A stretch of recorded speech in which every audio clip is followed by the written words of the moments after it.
Everybody, it's Jennifer and I'm here today to talk to you about how to shop at Marshalls and TJ Maxx.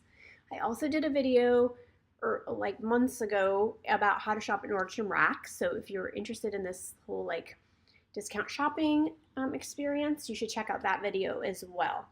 And some of the information crosses over, so it's not going to be all fresh information for those of you who've seen that video already. But the first thing I wanted to explain to you is how these stores get their merchandise.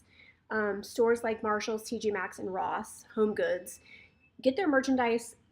Number one, brands make specific merchandise for their stores.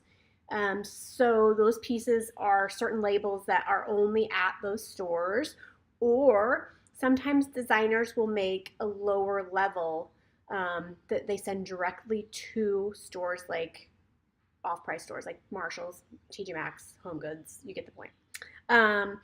Another interesting tip is that if you don't know this, TJ Maxx, Marshalls, and Home Goods are all the same company. So they're all owned by one umbrella. They're all under the same umbrella. Okay, the other way the stores get the merchandise is that there are items that didn't sell at other stores. So another store, for example, let's say Express, has their merchandise that they carry all year round, and they come to the end of the season and they didn't sell it. So instead of selling it to customers for like a penny or whatever, they put it all into one big box, and then they negotiate with these stores and sell it by piece for a certain amount.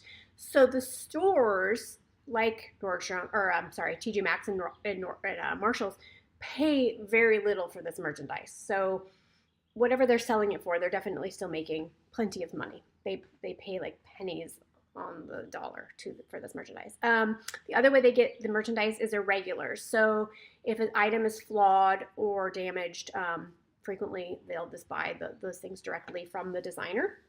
And then the last thing that I can think of right now, there's probably other ways, but our designers make too much, or they make more than they can sell, or they make more on purpose. Who knows what it is, but they will buy it directly from the designer. Okay, so ways to tell the difference between these items. So my favorite, obviously I'm not going there personally to buy the stuff that's made directly for the store. I want to get the deal, and I'm assuming most people do.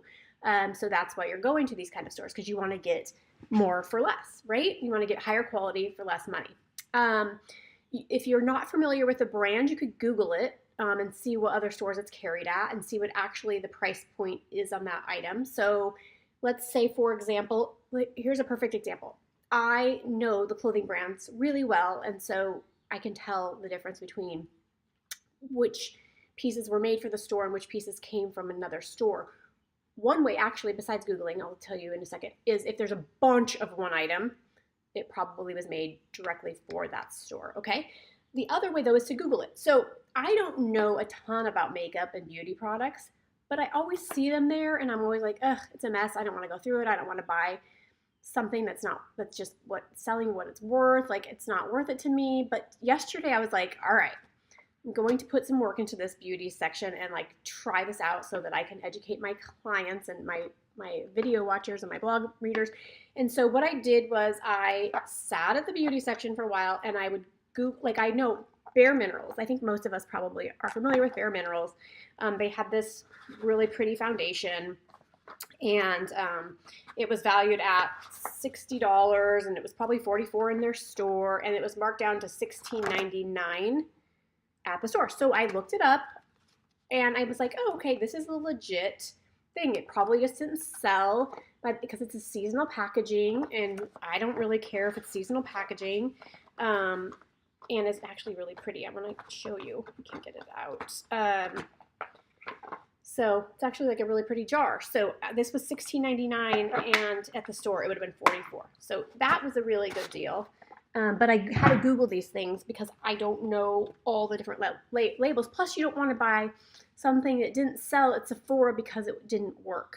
That's another thing. Why would you want to buy a beauty product that sucks just because it's cheaper? So for skincare, I did the same thing. Dr. Brandt, I was like, all right, there was a bunch of different brands there. I started Googling them and reading their reviews on Sephora. seeing what they actually were priced at. And I know this is a lot of work, but if you really want a deal, it might be worth it. Or maybe you just know more than I do about beauty products and you don't have to do all that work. But I wanted to be able to buy products that worked for a deal and tell you guys how I did it. So I got this Glow Retinol eye cream, and I can't remember what it was priced at Sephora, but it was quite a bit more than what I paid, and I paid $16.99. And something else that I want to tell you is, see how it says compare at $28? I don't know where they get that price, because very frequently that price is not correct. Very frequently. And I can show you an example of it. I don't know how much this price was in the store because I just don't remember. So I got a couple Dr. Brandt pieces, and then I got some shampoo and conditioner. Again, Googled the brand, Googled the reviews, Googled the price, and this one was like originally I think $35, and I paid $17 because I needed new shampoo and conditioner. Okay, and I figured it was worth a try for that price point, and it had really good reviews on Ulta. So, all right, so next let's talk about clothes really quick. Here's one of the ways I know that compare at price is funky. So this sweater is ATM. See how much it was? $350 when it was in the store, and they sell this brand at Bloomingdale's and Nordstrom. So I'm familiar with it. And see their tag says compare it to 100 when we just saw that it actually was $350. So I don't know where that price comes from, but I got it for $80. One of the other ways you know something's higher end and is legitimately made for, is a nicer piece, is they have these little tags on them at Marshalls and TJ Maxx, these red things. Have you ever seen those? And if you take that off, you cannot remove or return the good. But it's a good sign that it's on there because it means it's truly a higher end piece, okay? I'll show you a couple things I got and then we'll be done. So I got a Paige, you know, the denim brand, Paige tank top for $20. Cute little metallic tank top. I got a Lily Pulitzer. Here's another example. This is and sometimes it'll say, like it says past season on there. So you know this is legit from Lily Pulitzer. It was a $248 dress and I got it for $60. Again, see, it says compare at 100. I don't really know where they got that information. So if you do, let me know. I got that. I got some Free People camouflage shorts. Everyone knows I'm a camouflage nut. And these were $13.